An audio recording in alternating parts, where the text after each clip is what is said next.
Good morning and welcome to Morning Coach. Today, I am so glad you're with us. Hey, it's JB, super pumped you're here. We're rocking and rolling this Monday, ready to get it started. It is August 21st, 2023. Excited you're with me. 5064. We got a great week for you. First of all, 100-day challenge. We are counting down 64 days into our 100-day challenge. If you are with us, make sure you go over into the spreadsheet, mark the X's off. Looking for that, you can find it in the community. And then next Monday, we have our August coaching. This is coaching, all right, where I answer questions on the Get It Done Now system, ILD, and also now we're going to be launching the Professional Expert Track, a whole new series, a whole new program. You can get your questions answered on that. 4 p.m. Eastern Standard Time, live with me, group coaching. Love to have you there. Go in the meetup and you can click the button. You'll see all the people that are coming. We're going to have a blast. We're going to have a blast. So that's next Monday. I'll remind you next Monday morning, but want you to get it on the calendar today. And if you go in the community and click the meetup, you'll be able to get that on the calendar. We're ready to go. This week's going to be a lot of fun. We're going to talk about building self-confidence this week. So really getting confident to get out there and achieve. Really become that person you want to be. And sometimes it's hard. I mean, we all have imposter syndrome. Sometimes we make mistakes. In my past, maybe it's, I drank too much and then I felt bad for a few days. But really, there's some things we need to do to get on this thing and make it happen. And I got to tell you, just from my personal experience, getting healthy has been amazing. I mean, I'm in the best shape of my life doing the cold dips and the saunas and really staying on track. And it's really making things happen for me, and I'm doing it because I got my big event coming up, 500 people in Cartagena, Colombia. We're going to rock that coming up at the end of October. A lot of great things going on. So let's get our confidence up. Let's talk about it this week. Let's keep rolling. Tomorrow we've got our book study, Embrace the Chaos: How India Taught Me to Stop Overthinking and Start Living. We're going to do part 3. Wednesday, we've got confidence and communication. Again, getting out there. That's one of the things I want to help you do. It's important, especially if you're a professional expert. I know we've got people that are on YouTube. We got people doing all kinds of different things, blogging. It's time to get out there. I talked about this a few Fridays ago. Let's build our confidence so that we can do more things. And again, for those of you that are working, we got some people that are in IT. We got people that are in management. Let's build your skills so that you can continue to impact the world around you. Okay, that's what we want to do. Thursday, we got Ask JB, answer your questions. I got some good ones for Thursday. Friday, getting the ability to pull the trigger and confidence in investments. This is about scared money. This is an important one, and I really want you to tune in Friday. Make sure you're there. It's going to help you understand kind of a wealth mentality and pulling the trigger on certain things. Saturday, we've got self-confidence tips. We're going to get in some tips. And then, of course, Sunday, I get a little spiritual on Sunday. That's may be for you and may not be for you, but I love it, and it's just something I'm into, and Sundays help us. We're here 7 days of the week, obviously, and we're going to talk about gaining confidence through your faith. And as things are starting to break for me, again, this is an area that I keep getting deeper and deeper into, and I've mentioned that before. It's, I follow kind of the pattern of my mentor, Wayne Dyer. It's pretty interesting. He was a psychologist and then, really made a difference in the world as he moved more into spirituality. And also it's interesting that he quit drinking. Approximately about my age. So really interesting how my life has kind of followed him, and it's been great because he's a mentor of mine, and that's been awesome. And rest in peace, Dr. Wayne Dyer. Okay, we're going to get into it today, really focusing on you. I think many of us have an issue with that, especially as we look into the world and we see the narcissistic level of a lot of people and the way they live, that it's like they're so self-consumed. And so a lot of us push away from that. It's kind of like marketing. We were talking, Nicole was in the group the other day, and I'm working with Karen and a few others, and Nicole was saying she loves that I'm changing my whole mindset on marketing, that, hey, I am a great marketer, because it's not the focus on me. Like it's becoming better at these things because it's about impact. And it's, instead of trying to not reflect the negative I see in the world, it's like, let's get out there and change the world. In order to do that, we need a voice.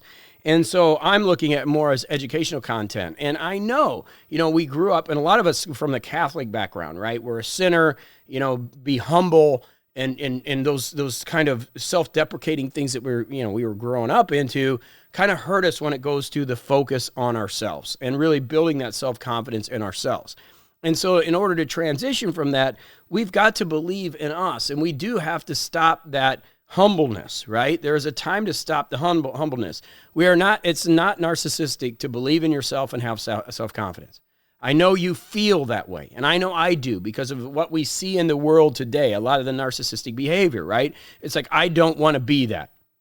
But that's not what we're being. There's a difference between narcissistic behavior and self-confidence. And I really want to draw that line in the sand. I think it's really critical because I think a lot of us are suffering from it.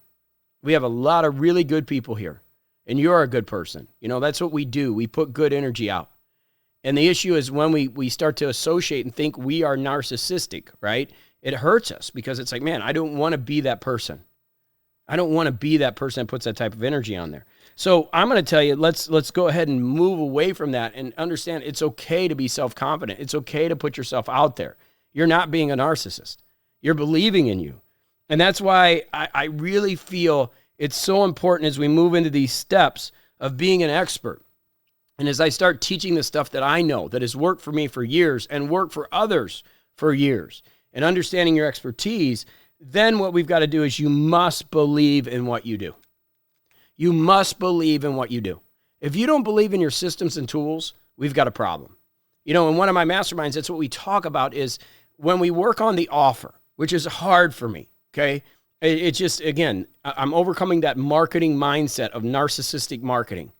But when we work on that muscle of being the expert, you've got to believe in it. And as we build the offer, you got to look at that offer yourself and go, wow, that is amazing. I would buy that. I would love to buy that. But if you don't believe in what you do and you don't believe in the transformation that you can make and help somebody or support somebody in that transformation, we've got a problem. And if you're doing it because you don't want to be a narcissist and you don't want to have that behavior, we got a problem. Because it's not, you believe, but you don't want to be that person that you've seen other people be. But you're not. And I really want I want that to hit into your heart. You're not those other people. You're different, just as I am. And this is one that I need so bad. Because for years, I've crippled my own business because I don't want to be perceived as one of those gurus, as one of those people that is really narcissistic and just, sitting on the Jaguar or the Ferrari or Lamborghini. I don't even know what people sit on anymore. Or walk into the private jet. I've hurt myself, not from a lack of belief in what I do, but because I don't want to be that person. Right? But I'm not that person. And that's the revelation that I'm getting as I get clearer in my own life and as I gain wisdom. I see this in so many really amazing leaders that their business isn't growing, that things aren't happening because of those factors. And so we've got to believe in what you do. We got to believe in your offers. We got to believe in that you're not that person and be able to get out there and stick your chest out and, say, I am this person because I will support you through thick and thin. And in fact, we are doing a disservice because we're letting the other people who are great at marketing steer people the wrong way because they're great at marketing. Marketing separates, that's what it is. Think about the pet rock in the 70s. There's a rock in a box. What made it work? Marketing. Okay? So what do we got to do? We've got to start to learn and believe in ourselves. Public speaking is a great thing. I love it because what it does is it separates the people that really know and the people that don't. If you've gone to presentations, as we've all have, you'll see people with their crutches, which are PowerPoints, and they're just, they're leaning on the PowerPoint, right? They're just not even speaking. They're just reading from the PowerPoint. And why is that? Well, they don't believe, or they also have a lot of fear. They're afraid to public speak, and they don't believe in what they're doing. But I've always said that, great speakers are authentic and confident. When I go down into the 500 people, I have no doubt. I have no fear because I want to go in there and just be real. I'm going to talk about all the times I've fallen down and gotten back up. I'm going to go and, I've lived it. So why would I have any fear of sharing? The only fear would be because I don't want people to perceive me as narcissistic. What a horrible belief, right? I'm not a narcissist. I've got an ego. I'm sure there's a part of me that is a little bit, right? We all are at some level, but it's not who we are. Ego's there. I get it. We don't want to be hurt.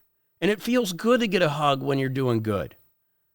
But you got to stop reflecting these people that you look at going, what are they doing? And maybe it's a little jealousy too. Maybe you're jealous, right, of those people. I know, maybe I am. Maybe I look at it, I'm comparing myself.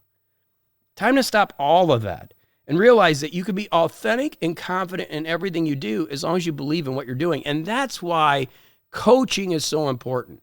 That's why morning coach is so important, because you got to get around people who see you for who you are. Remember, most people want to tear you down. 80% of the people, as Dr. Hawkins said, are walking around in fear. So they don't want you to be successful. They want you to be successful, just not more successful than them. There's a lot of narcissistic people out there, a lot of mental health issues, a lot of people dealing with stuff. We are all dealing with stuff, right? So they don't want to see your light shine. A lot of people don't. So you got to get around this group of people that want to see your light shine. You know, the Jurgens of the world who are in there in the community. Jamie, who's, out there doing things. The Nicoles, the Karens, the Pauls, Dr. Paul, all these people, Roxanne. I mean, I could say more and more people, right? And that we got the new people that have come on. Kai, Jeremy, Julie, so many people, right? And the reason is we got to have people around us that let our light shine, because otherwise people are putting that candle out. That's why I always say community is so important. I'm working with a big marketing group, and they're like, man, community is so hard to sell because there's so many bad ones. And I said, I know, but we got a great one. Why? Because I believe in it. And not only them, but me. I want to see your light shine. I want to shine the spotlight on you. Okay? So understand that you all you got to do is be authentic and confident and believe in the knowledge that you've obtained over the years. You don't have to be a black belt. Okay? We use this in a martial arts analogy, but the expert of experts. So many people want to be the experts of experts. I see this in the United States. So many people want to, I just want to learn the secrets. The truth is, it's all about the work that you do day in and day out. It's who you're becoming. It's a journey, not a destination. And you don't have to be the top of the top of the top. And that's another thing that stops people. Well, I'm not good enough. I don't have enough knowledge. I don't have enough degrees. I don't have enough certifications. Stop that nonsense. Okay? It's not about any of that. I know, because I used to be that way. Oh, I just need a degree. Remember my one horrible belief, I don't have gray hair. And I used to see my mentors and say, man, these people are all wise. They have gray hair, right? And I equate that to wisdom. I think gray hair is beautiful. I love aging. Okay, I think we have society, we have it wrong that we should look at the aging as beautiful. But with that, those are beliefs that I had that have kept me from being the best that I can possibly be. Am I doing okay? I'm doing okay. Doing probably the best that I ever have health-wise. We got to build the business. There's some leaks in the business. It's okay. But I'm doing okay. And my business is okay. But at the end of the day, I don't want to be okay. I want to be great. And I want to get my confidence up to a place where we're just rocking. And again, it's not ego. It's confidence. And as you gain more education and you gain more life experience with that knowledge, that is confidence. And when you get that, you can go out there and you can scream from the mountaintops, because you're going to make a difference in somebody's life. And you're supporting them and you're taking them to the next level. I'll give you an example. So I was playing golf, and a lot of people know I don't drink. Like, I'm really cut it out, okay? And a buddy of mine went to rehab. Great guy, okay? And we were getting to become better and better friends, because most of our friends groups drinks, and I just don't want it in my life, right? And so, people know, and I had another buddy call me in tears. He said, I need to talk to you. I said, what's going on? He goes, I can't stop drinking vodka every day. My job, I just got fired from a good job. My family's going to leave me. This is life or death. And I couldn't believe it. And it was, for me to get that call. And I'm like, look, it's not an area of expertise. I just don't know it. Like, that's not what I do. I deal with my own issues, right? But I called up this friend. He said, I got you, right? And he started talking to him. We've both been talking to him. Now he's in rehab and he's going to heal his family. So when you have the education and knowledge and the life experience, you have the confidence to be able to talk to somebody even about something that deep. He's not a therapist, but he's able to get the resources to him. And he could scream from the mountaintops and change somebody's life. And this gentleman actually works with 3 people now, supports them, takes time out of his life to help those people that have dealt with some issues. So it's not always about the money, even though I'm a big proponent of building a professional expertise business. It's about impact. And when you start to have the right mentors and the right community in your life, all of a sudden you can make a difference in other people's lives. And aren't that why we're here? I mean, isn't that why we're here? I mean, we got to make ourselves. Self-love is first love, right? Got to make our lives right. But then to impact others, man, what a great thing to do. And I want you to think about this as we get our week started. This is the key, that you're sometimes the teacher. And this is what separates you from the narcissist, right? The narcissist always wants to be the teacher. I'm the teacher. You can see them. You go to events. You see them. They're always the teacher. They always want to one-up you, okay? That's narcissistic behavior. But us, like people like us, understand that you're always the student. So you're sometimes the teacher, but you're always a student. I'm not saying get rid of your ego. I'm not saying that. We all have it. What I'm saying is just sometimes the teacher and always be the student. And watch as you build your belief and the skills that you have. And as you learn from me, get involved in the community, and I teach you the skills, I'm telling you, you can build a life that's unbelievable. And again, you don't have to go build it from a revenue standpoint. It just may be from an impact standpoint. And gosh, isn't that why we're here? So let's go do it to it this Monday. I love you. It's going to be a great week. Book study tomorrow. Let's go have a great one. Let's get the day started off. Let's get the week started off. And I'll be back tomorrow right here on morningcoach.com. Sometimes teacher, always the student.